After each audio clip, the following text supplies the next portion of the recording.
This is Hannibal here from the Hannibal TV on YouTube with a daily wrestling news update. Hope everybody had a great Thanksgiving yesterday. Some strange news. Ric Flair has put out a statement regarding Hulk Hogan's death. Now, Ric Flair, keep in mind, this is the same guy that said he was in the locker room for Bruiser Brody's murder when he wasn't there, and definitely is on the record telling lies of the past. But here's the thing: he could get sued for saying something like this, and he was friends with Hogan. So I don't know if maybe he just doesn't care because he's 76 now about getting sued.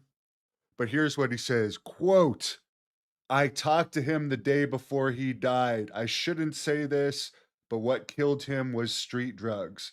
When the doctor wouldn't prescribe anymore, he was in so much pain. He had that neck surgery and it got infected back in the hospital. And then the doctor would not prescribe any more pain medicine. They just couldn't do it all in good conscience.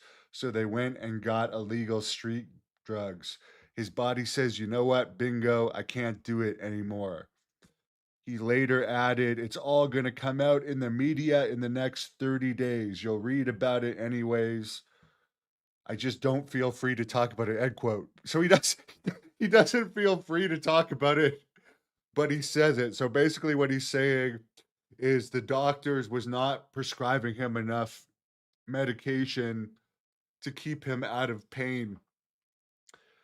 So somebody went out and got him drugs that ended up killing him, according to Ric Flair talking about Hulk Hogan. Now, a lot of you people have been messaging me about Marty Jannetty, a very strange guy who appeared on Literal Bottom Feeders podcast the other day. I won't even mention it. But for people that just want to keep dissing me like I'm nobody, I have almost 300 million views on YouTube. Almost 300 million. On Facebook, just in the last month, 12,707,000 views. But people like to, it's just haters that like to tell me I suck because I've only been in WWE and TNA in matches here and there. When I did have a contract, it got rescinded. The reason it got rescinded was due to having Hep C at the time, which I caught from Abdullah the Butcher, that was proven in court in both Canada and the US. That is the reason my contract didn't go through. I was offered a contract. WWE settled with me over that contract, and I won 2 cases over it. Do people with Hep C ever get second chances? Did Bob Orton Jr. ever get a second chance after he bled in WWE with Hep C? Has anyone ever got booked as a wrestler again other than in the small leagues after they've come clean about having it? Even though I was cured, but you're still painted with that brush. So the people that want to tell me I suck, go ahead. My numbers speak for themselves. And I have been a full-time wrestler in Puerto Rico. I've held titles there when business was good. I was a successful promoter for 15 years, and I am a successful interviewer. But these bottom feeders had, who, by the way, they do nothing but interview people. They've done nothing in wrestling. So diss me all you want. I don't care. I'm just going to address this for the fans. Marty, and it's funny because Marty appeared on their podcast. Did they pay him $150?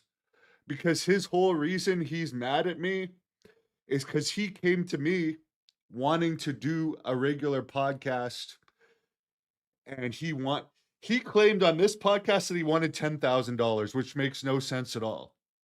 So for the record, he claimed on this podcast he actually wanted $10,000. Where he got that number from, I don't know. But he said $1,000 an episode, and I said, you know what? I'll try it at 150 an episode. Keeping in mind that the last podcast he did with me only made $18, but I felt bad for him.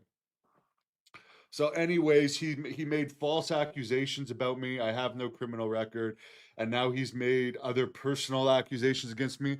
let me be straight with you. I've only met him in person one time at the Markout in the Meadowlands autograph convention, which was around one of the New Jersey WrestleManias. That's the same convention where I had that altercation with Billy Jack Haynes. I met him there in person, and I did a short interview, and then I met him in person for the first shoot interview I did with him, where he appeared to be on something. I was not on anything.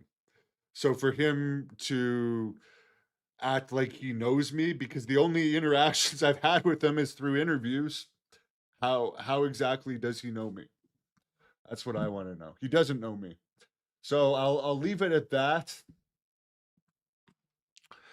Somebody says someone with Hogan's money is getting whatever they want from Florida doctors.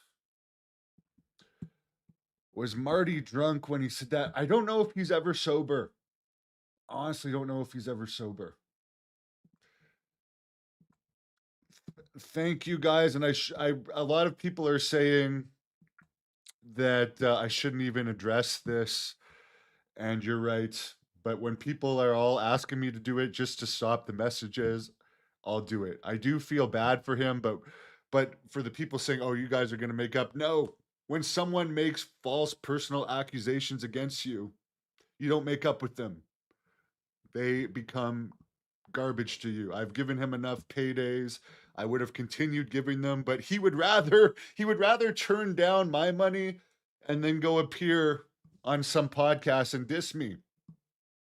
Which I don't know if he was paid or not for that podcast, but I was kind enough to offer him money, which was just being kind. What does everybody think about Nick Hogan supposedly being in training for wrestling now? Has wrestling got so desperate for new stars that we now have to go to Hulk Hogan's son, who I think is in his late 30s at this point, has never wrestled before, is best known for paralyzing someone in a car accident and then still getting another DUI once he got out of jail from that? Is wrestling so desperate that we now need Nick Hogan as a wrestling star?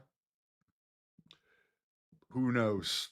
Someone says they highly doubt those guys are paying Marty. That's the thing. It makes no sense. It's like you're going to scream at me and publicly insult me for offering you money, and then you're going to go do someone's podcast for free just to insult me.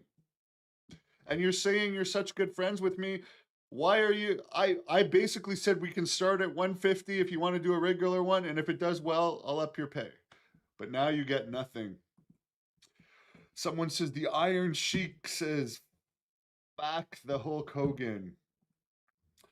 Yeah, the Iron Sheik the Iron Sheik lived to be almost 80, and he wasn't together either. But I think the last 5 or 7 years or so, he was so disabled, he had no choice but to be together because they wouldn't wheel him anywhere to get anything bad.